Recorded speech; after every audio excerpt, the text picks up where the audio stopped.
si bien es gran cliente, pero cambian los precios. No los podemos comparar porque son distintos años. Pero es unos centavos más barato comprar el medio, porque se supone que la subestación la tiene el cliente. ¿Mm? Todas esas cosas también conviene analizarlas y ver qué potencia estamos. El decreto reglamentario dice que a partir de los 300 kilowatts de demanda contratada, sí o sí, tengo que tener su estación.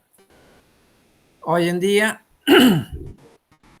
según la cara del cliente y según el lugar, a partir de los 100 kilowatts a Según la 300, cara, sí. A partir de los 100 a los 300, dependiendo de la zona, la distribuidora tiene la potestad de decirte que te haga su estación vos. De Hay 300 para distintos arriba, sí o tipos, sí obligatorio. claro, hay Sí. distintos tipos de servicios que por sus propias características tienen sus condicionantes y además están los condicionantes de la zona. A ver, por ejemplo, un caso típico de poco más de 100 kilovatios que se pide que cámara de transformación, una estación de servicio.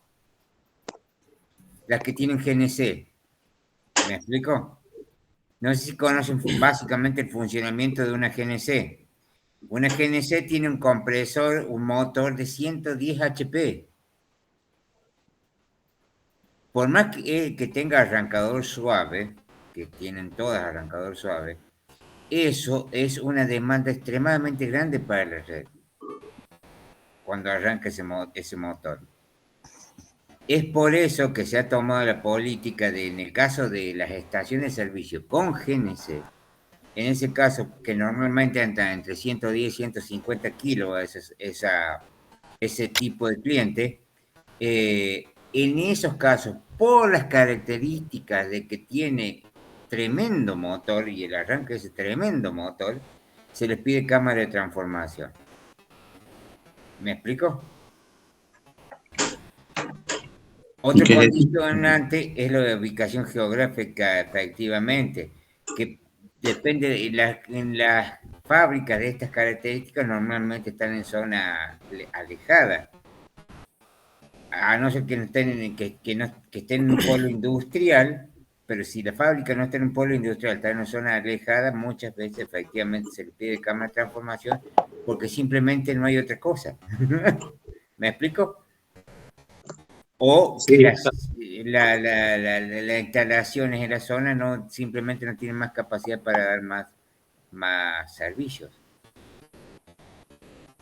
Son todos factores que la distribuidora los sopesa y cuando vos pedís, necesito 150 kilovatios, te dice, deberá hacer esto, aquello, lo demás allá, dependiendo de los casos.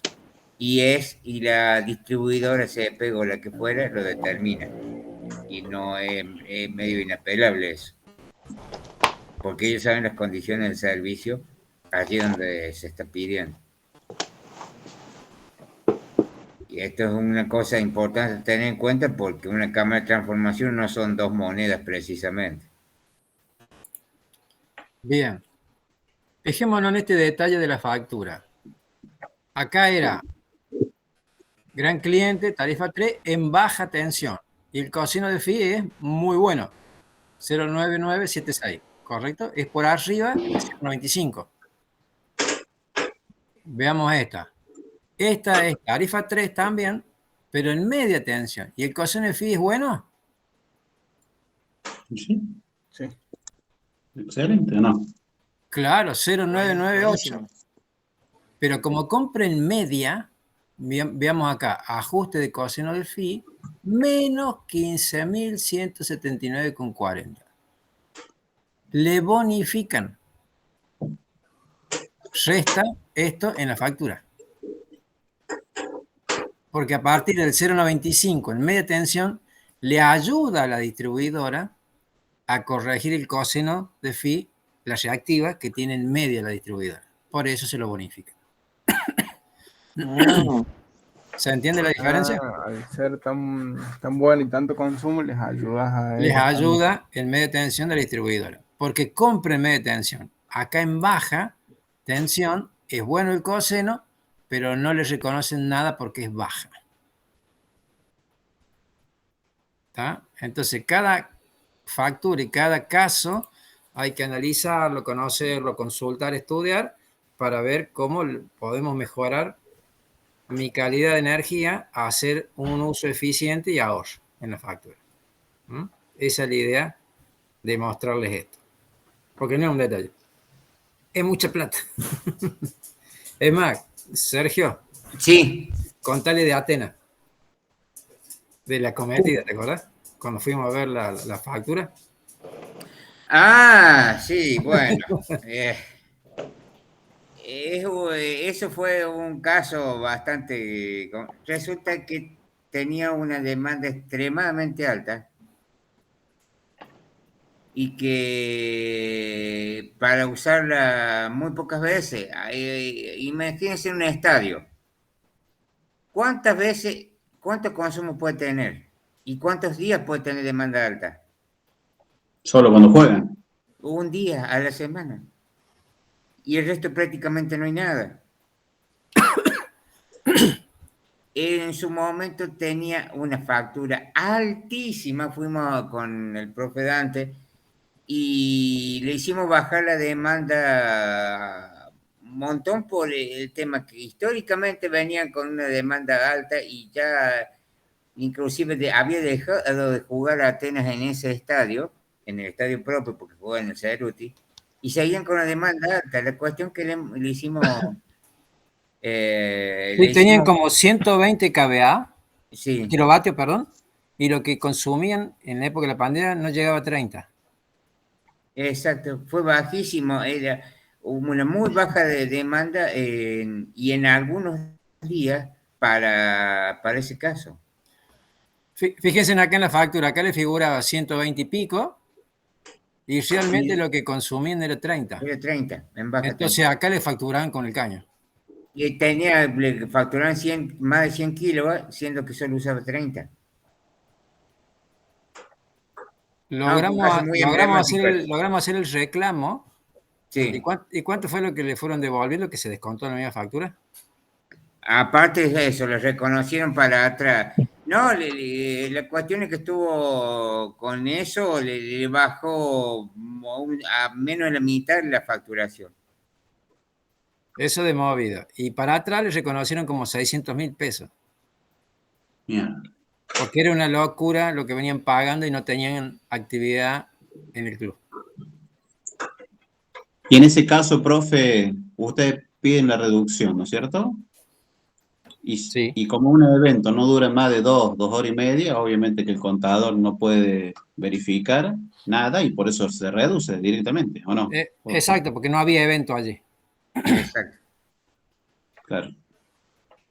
Otro caso, volviendo a lo que el tema de la media tensión que recién estábamos hablando, otro caso que estaba recordando que me tocó actuar al revés en este sentido.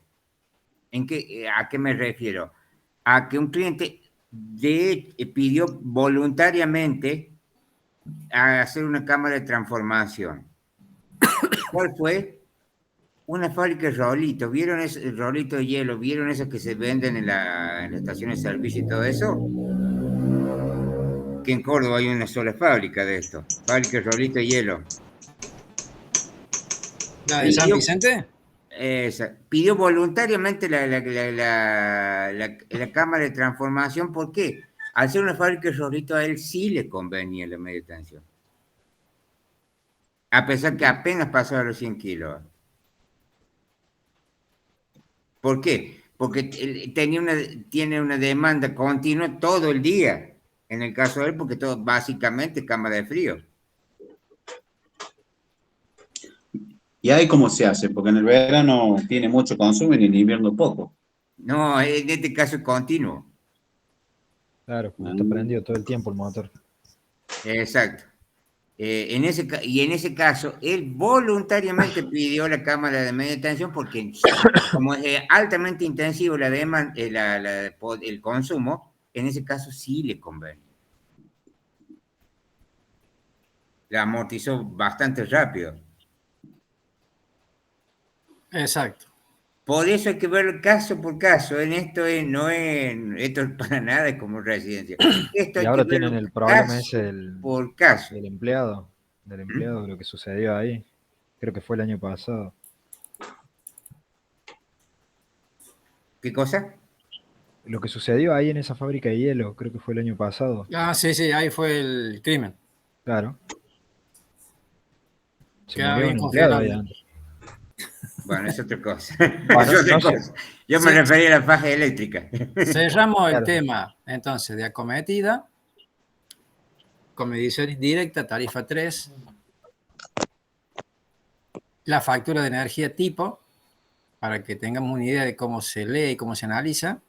Y vamos a ver, pasar ahora a los tableros, que en este caso, es igual que una casa, después del punto de conexión y medición, o sea, el pilar, la acometida, pasamos a un tablero principal y a los tableros que vamos a tener dentro de la planta. ¿Está bien? Vamos a ver consideraciones, porque los tableros de una industria deberían estar todos ensayados y ser hechos bajo norma, Ponele. porque tienen que cumplir muchas condiciones y especificaciones, porque una fábrica no puede salir de servicio porque se recalentó un cable, se me disparó el interruptor, le pasó algo a alguien, se le entró un gato, una rata dentro del tablero, etcétera, etcétera. ¿Y qué pasa todo eso, no?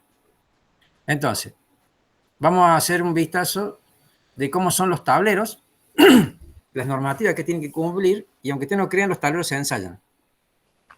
Y hay empresas que tienen los instrumentos para ensayarlos, los equipamientos, que vamos a ver ahora.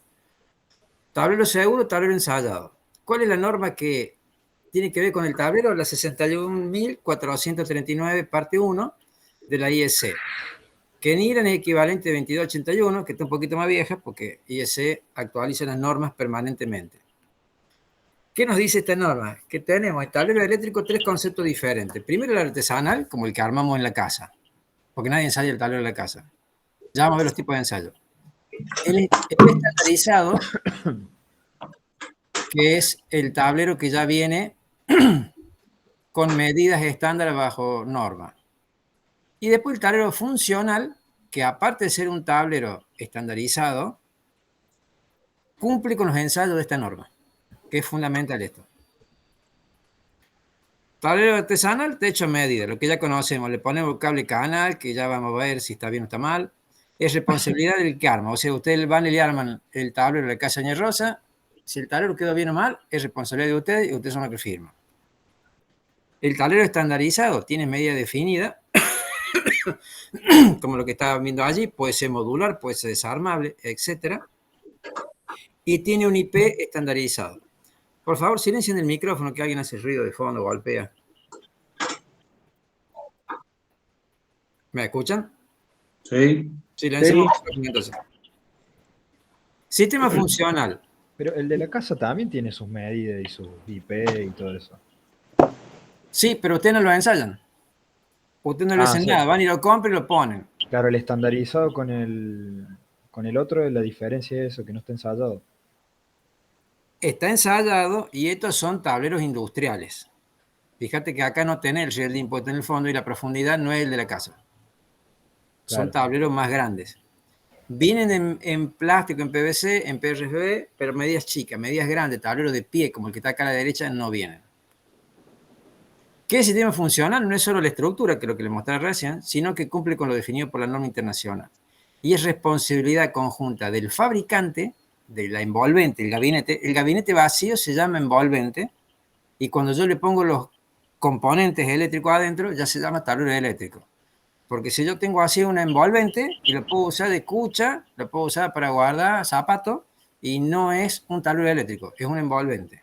Le pongo todas las cosas y ya pasa a ser un tablero eléctrico. ¿Y de quién es responsabilidad este tipo de tablero? Del fabricante del gabinete, del envolvente, y del tablerista que lo arma. ¿Cuáles son los ensayos que tiene que hacer? Fíjese la característica que tengo que tener en cuenta. La intensidad de cortocircuito que va a soportar el tablero, la corriente nominal a la que va a tener que disipar el calor, la selectividad del equipamiento entre los distintos interruptores principales y todo lo que tengo agua abajo, los tamaños y modularidad, ampliación. Fíjense que este interruptor de potencia, ya vamos a ir estudiando más adelante todos los componentes. Interruptor de potencia no va apoyado sobre el shielding. Estos otros sí van sobre el riel DIN, porque son las termomagnéticas y un interruptor de corte con formato DIN para el riel simétrico de 35. Esto no, va bulonado sobre el fondo de la chapa. Cable de los auxiliares, si yo necesito hacer todas las conexiones, porque voy a tener pasillos y espacios técnicos, que ya lo vamos a ver. Mando y señalización que va en el frente de la puerta del tablero.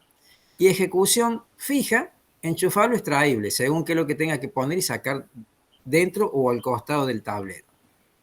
Acá es la distinta compartimentación. El interruptor principal, el interruptor de salida, con distintas configuraciones, y en todos ellos tengo que dejar en un costado, a la izquierda o a la derecha, un pasillo técnico.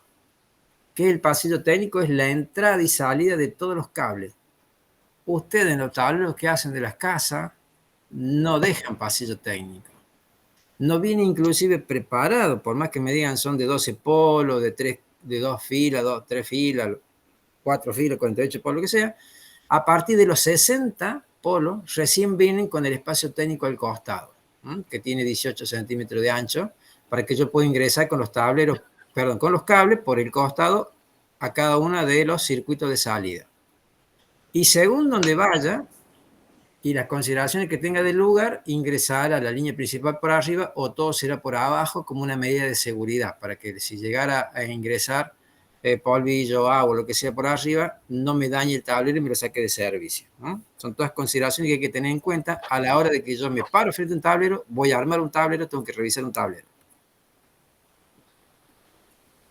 Acá es lo que le decía recién, ¿ves? Interruptor, acá tengo el pasillo técnico en medio, una barra, perdón, donde tengo un pasillo técnico pero con una barra de distribución, dije bien, y los distintos circuitos de salida.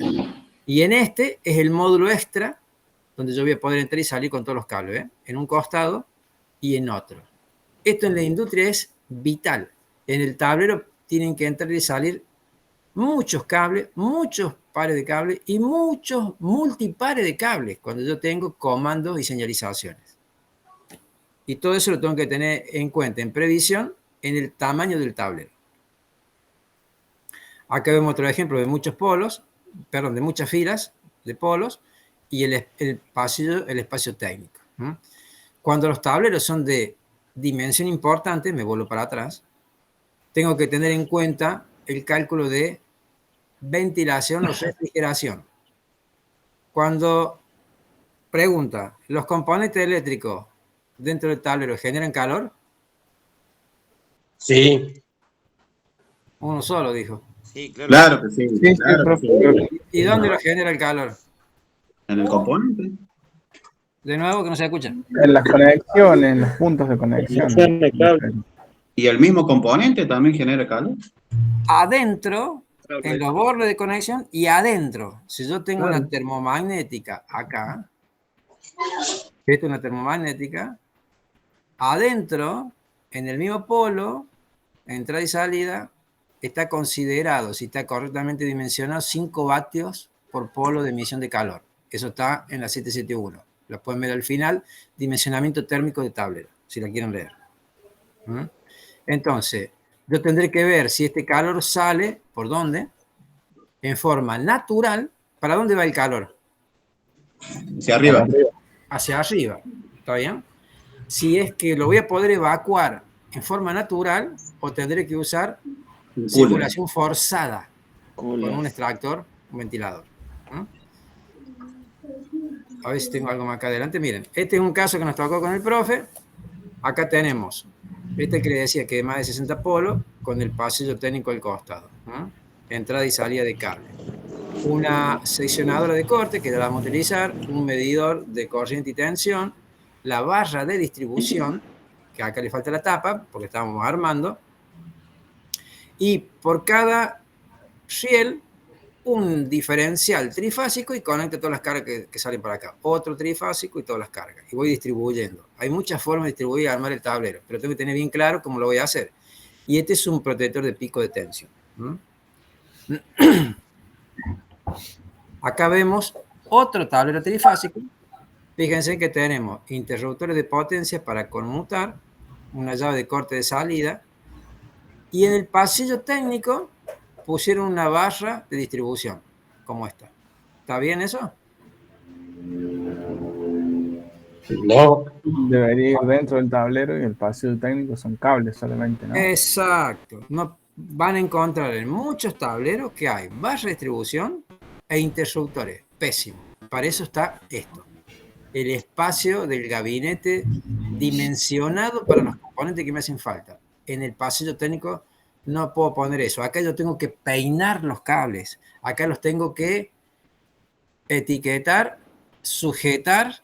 Vienen sujetadores para el fondo, vienen barras para poner allí donde yo tengo como engancharlo a todo y cada uno de los cables y dejarlo correctamente peinado y prolijo.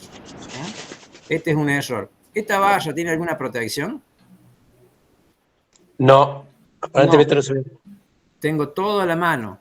Otro de los errores. Vamos a ir analizando así distintos tableros y opciones para que veamos qué es lo que sucede. Una medida de seguridad importante de los tableros, cuando quedan a la intemperie, es reja. Este es un tablero interior que tiene todo un marco exterior con reja, material desplegable o lo que sea, donde yo lo cierro y le pongo un candado. Y detrás tengo el tablero.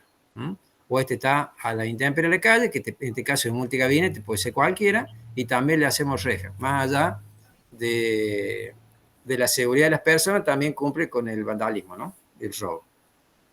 Y son todas medidas de seguridad. Esto es clase 2, esto no es clase 1, pero esta chapa, esta reja, todo está puesto a tierra. Bien. ¿Cuáles son los 7 tipos de ensayo que se le hace a un tablero?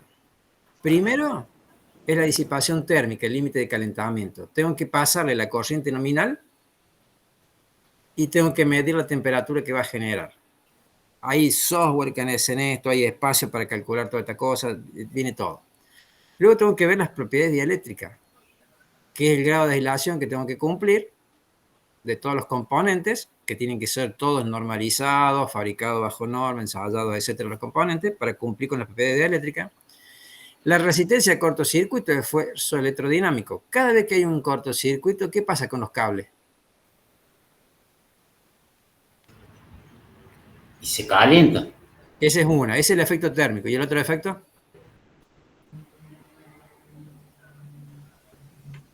Se quema el cobre. Pierden la conductividad. No. ¿Nunca vieron un cable de la línea de la calle que haga cortocircuito? Se queman. Sí, ¿sí qué? Sí. ¿Y qué hacen los cables cuando hacen cortocircuito? Un arco. Aparte del arco, se tocan. ¿Qué pasa con los cables? Se funden. Se mueven. ¿Nunca vieron los cables moverse? Ah, sí, sí, sí. A eso, sí. Entran a sacudirse. Eso se llama efecto electrodinámico. Los cables, cuando les supera la corriente nominal, hay un cortocircuito, aparece la componente perpendicular al cable, que es fuerza producida por electricidad, y lo sacude, lo mueve. ¿No han escuchado nunca, o no sé si han tenido posibilidad de entrar a alguna instalación donde hay bandejas que los cables vibran, hacen ruido? Sí, claro, Sí. nunca conocí la verdad el efecto dinámico de la corriente. Bien, eso porque están mal armados los cables, que ya lo vamos a ver más adelante. Luego tenemos verificación del circuito de protección. Tengo que verificar y tiene que quedar muy bien la continuidad de puesta a tierra. Porque en estos gabinetes, que son modulares, todos y cada una de las chapitas, los tornillos, los bornecitos, la tapa, la contratapa, el fondo y todo, tiene que tener el puentecito del cable y tiene que estar unido a tierra. Tengo que verificar y garantizar que la continuidad de todo y cada una de las partes esté puesta a tierra. Es un laburo, ¿eh? Y las grandes empresas, los grandes fabricantes de tableros modulares, tienen todos los sistemas ya desarrollados para garantizar eso.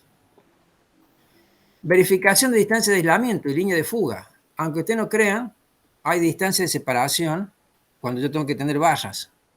Estas barras que están acá, que están desnudas, hay una distancia mínima de separación para los soportes y todo, para que no haya arco entre ellas.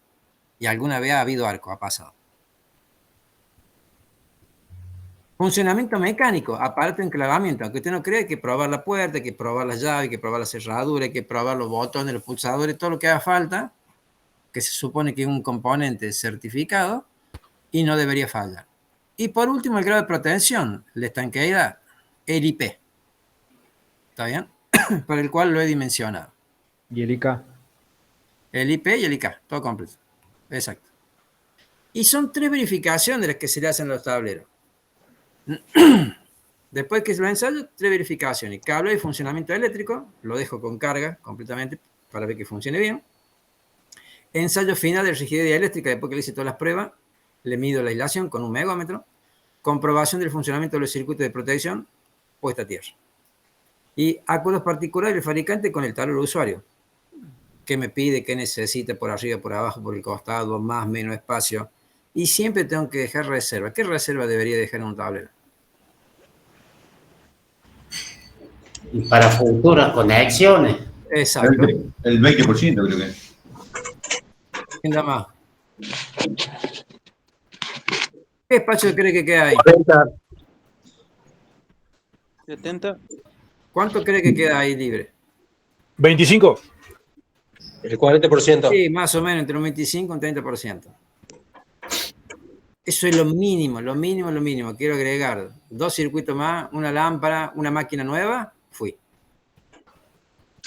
Y pierdo la calidad de semejante tablero porque no supe dimensionar y tener prevención, que puede expandirse la fábrica, la industria, el taller, que tengo espacio para agregar otros nuevos sectores de producción, etcétera, etcétera. También es importante para la disipación del calor. Exacto. Ya tengo que tener la previsión del crecimiento futuro más la ventilación de evacuación del calor. Bien. Acá tenemos 7 ensayos de tipo que se llama, que lo denomina la norma así, más 3 ensayos individuales, que son la verificación. En total son 10. Y te dan una planilla, un certificado que dice que pasó pasó el primero, el segundo, el tercero, el cuarto y quinto. Y el fabricante garantiza que a una temperatura ambiente de 25 grados, ese tablero va a poder disipar y cumplir con todas las cosas. Entonces, disipación térmica, verificar calentamientos inferiores a los máximos recomendados. Deformación, verificar deformaciones por dilatación, porque con la temperatura todo, cuando se calienta, se dilata, se expande, cuando se enfría, se contrae. Punto caliente en conexiones, mal contacto, inducciones, etc. Todo eso tengo que verificar. Según la flecha que está allí, es como sale la temperatura, el calor. ¿Nunca han abierto un tablero y le sale fuego de adentro, un calorón bárbaro? Sí. Bueno, eso es lo peor que te puede pasar, un espanto. Está lleno de cables, está todo chico, está todo subdimensionado y te sale un calor, ¿no? Hay que dejarlo que se enfríe un rato para poder tocarlo. Miren esto. Condición distancia 1 metro. La temperatura ambiente máxima que puedo medir a la distancia de 1 metro. Porque adentro el tablero va a tener mucho más, ¿no? Ya hemos logrado poner en la 771 valores de referencia que te da IEC que andan en el orden de los 60 a 70 grados centígrados de ambiente y lo máximo que puede soportar un tablero siempre y cuando tenga forma de evacuar el calor. Eso es algo importante porque no teníamos ninguna referencia, ¿sabes? Y ahora la hemos agregado en la 771 nueva. Miren esto. Sí. No, que dijo del grado ambiente, ¿no será del interior del gabinete? 60, 70 grados. Ambiente no. ¿O sí? Adentro, 60, 70 grados. Claro, claro. Acá, en ambiente, a esa distancia, la máxima Sí. temperatura que tengo que medir es 35. Claro. Fíjense en esto. En este mismo tablero, ahora vamos a poner 3 interruptores iguales. Cada interruptor de estos es de 3000 amperes. 3000 amperes. Son interruptores motorizados. ¿Qué pasa con el calor acá?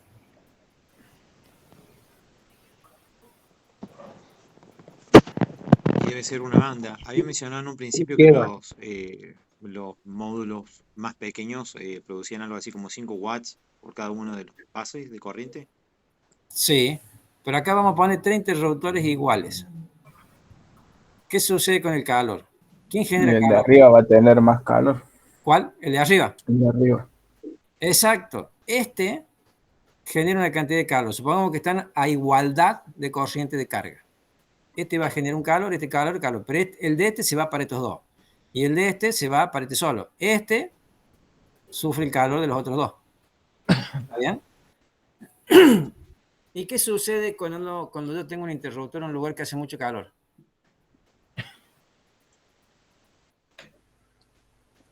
Trabaja mal, consume más. ¿Y qué Los, hace? los contactos se deforman, se dilatan. Pero antes de eso, Te va a abrir. se abre.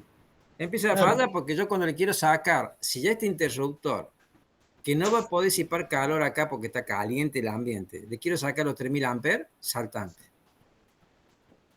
Entonces, el mismo interruptor puesto en esta forma, en una columna, uno debajo del otro, el que está más arriba soporta menos corriente de funcionamiento. Eso se llama desclasificación, que ya la vamos a ver después porque hay una tablita de cómo se hace. Está todo tabulado, ¿eh? Hay muchas cosas que están tabuladas. Sí. Exacto. Y se supone que eso es a temperatura ambiente 40 grados, que es la máxima temperatura que nosotros tenemos que tener para todos los cálculos, que ya también los vamos a ver. Bueno, acá podemos ver ejemplos de tablero de fábrica, donde en la cabecera va el interruptor de potencia. Este es un interruptor de 2500 amperes, es motorizado. Yo aprieto el botón para que pegue y se siente un motorcito, tac, y lo pega. Y lo mismo si lo quiero despegar. Pero si no lo quiero hacer, perdón, en forma automática, esto tiene una palanquita, la bajo la palanca y la subo y la bajo como si estuviera subiendo la rueda del auto, en el gato. Sube y bajo, sube y bajo, sube y bajo. Eso va cargando un resorte hasta que chac, pega. En la película Jurassic Park aparece uno de esos. Bien, entonces en la parte superior va la potencia. Acá tengo un medidor de energía, un power meter, que me mide qué es lo que pasa por este interruptor, y tengo distintos interruptores de potencia de salida, ¿no? Y este que estaba al lado, acá hay un pasillo técnico, y tengo filas de distintos interruptores de salida de todo esto, ¿no? Silenciamos el micrófono, por favor. El ensayo 2, verificación de las propiedades eléctricas. Yo tengo que a todos los cables y protecciones que están adentro del tablero mientras lo está armando el fabricante, ensayarlo con una tensión de impulso que va a durar de 5 a 10 segundos y que va a ser un valor máximo de 2500. Es un pequeño impulso de 2500 volt para que el dieléctrico no se perfore y me garantice que va a durar en su vida útil. No puede durar mucho tiempo, porque si no lo puedo dañar, no lo puedo dejar permanente porque no son para 2500 volt, ni tampoco puedo permitir que si la tensión subió y después se cayó, significa que se perforó, se pinchó. Este es un ensayo muy importante que tengo que hacer en los componentes de un tablero, que es muy distinto de simplemente armarlos y que salga. Esto tiene que garantizar que el tablero, bajo las condiciones que el fabricante lo armó, cumple la función que necesita el productor de una fábrica para que no tenga lucro cesante. El 3, ensayo de resistencia a los cortocircuitos. Le decía recién que en un cortocircuito los cables se mueven así. La corriente va para allá, pero esto se mueve. Y hay una forma de calcular esta fuerza que tiene que ver con el campo magnético que genera. Entonces hay una distancia mínima para cuando estas barras de cobre, que por acá llevo algunas, miren, ahí están las barras de cobre, esta es una misma fase, esto es otra misma fase, otra misma fase. Si hay un cortocircuito trifásico acá o entre dos fases, estas barras de cobre que usted no cree se mueven. No es como mover un papel, pero tienen pequeñas vibraciones y movimientos y a veces se desplazan varios milímetros si es que el cortocircuito no se limpió. Si el cortocircuito no se limpia, esto se puede formar por completo. Y no es ningún chiste esto. Y acá entran varios cables directamente a un juego de barra. Varios cables a otro juego de barra, varios cables a otro juego de barra. Y son 4 cables por fase, 4 cables por fase, 4 cables por fase. Por ejemplo, en este caso. Entonces, este es otro cálculo que se tiene que hacer y verificar, o que el fabricante del tablero me tiene que dar el ensayo que me diga que si hay un cortocircuito, esto no se va a dañar y va a soportar el esfuerzo que es la sacudida de la corriente. Circuito de protección, eso es la puesta a tierra. Fíjense, vienen los tornillos, los bulones, las arandelas y una arandela estriada o dentada que cuando uno ajusta puede estar inserta en la misma cabeza del tornillo o puede ser externa, libre, que cuando yo ajusto y gira, ¿quién hace el ruido con papeles? ¿Puede silenciar el micrófono? Cuando yo giro el tornillo, las estrías o los pequeños dientes que tiene esa arandela raspa la chapa, es filoso, corta la pintura y toca la parte metálica y me garantiza la continuidad de la puesta a tierra de lo que yo estoy uniendo. Eso, los famosos gabinetes de Schneider, los Plus 1, 2, todos cumplieron con eso y fue una verdadera pegada, porque permitió garantizar y ahorrar un montón de trabajo. El ensayo cuarto, bueno, ¿cuáles son las secciones de la verificación de la continuidad y de las secciones de los cables? Tenemos, seguimos con el cuarto, ¿no? Tenemos la sección esta que la tienen en la tabla. Ustedes en la guía 770, en cualquier lado está la tabla de la sección de los cables para verificar.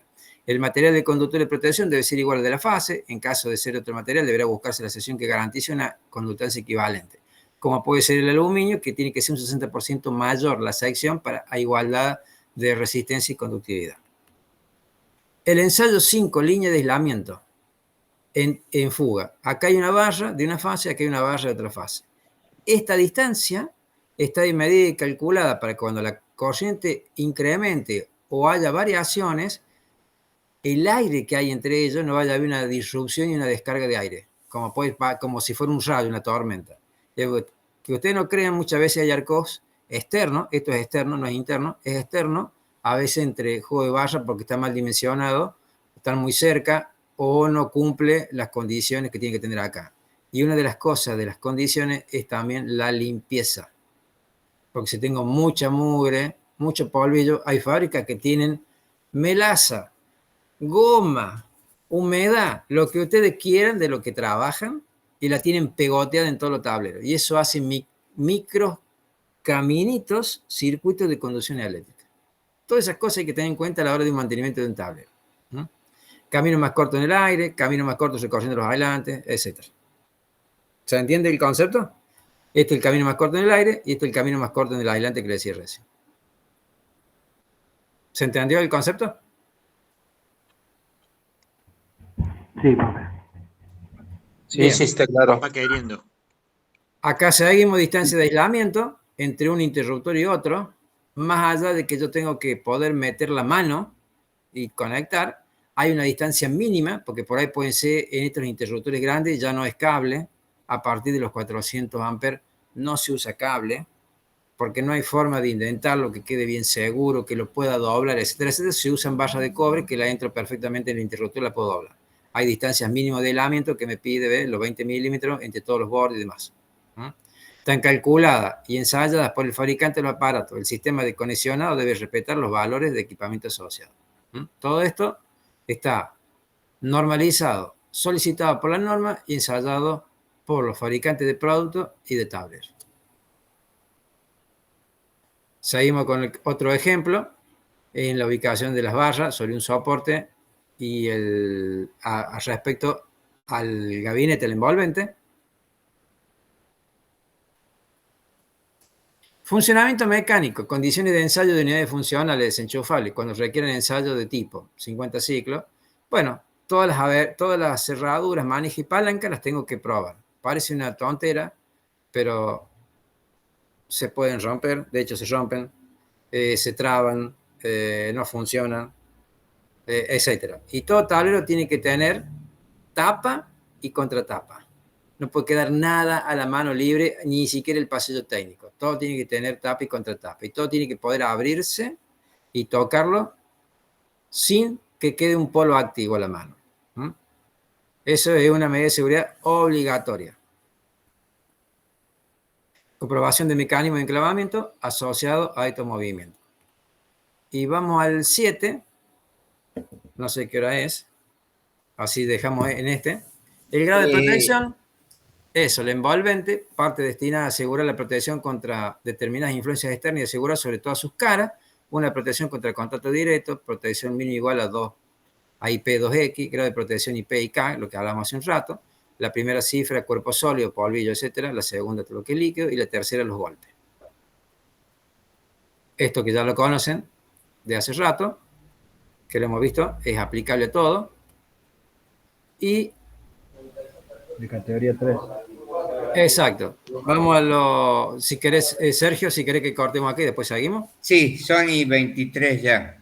Para la lista, para lo que vos quieras. Efectivamente. Y con relación a todo esto, a los seccionadores grandes, tableros grandes y demás, el día 26 de este mes, no el próximo sábado, sino el siguiente. Vamos, bueno, algunos ya lo han hecho en otros cursos con nosotros, pero vamos a hacer una visita a las camas de transformación de la ciudad universitaria.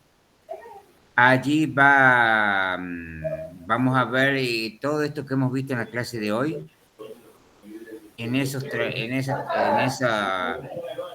tableros que están en las cámaras de transformación. Los interruptores grandes, las blindobarras, cables de potencia y tableros grandes.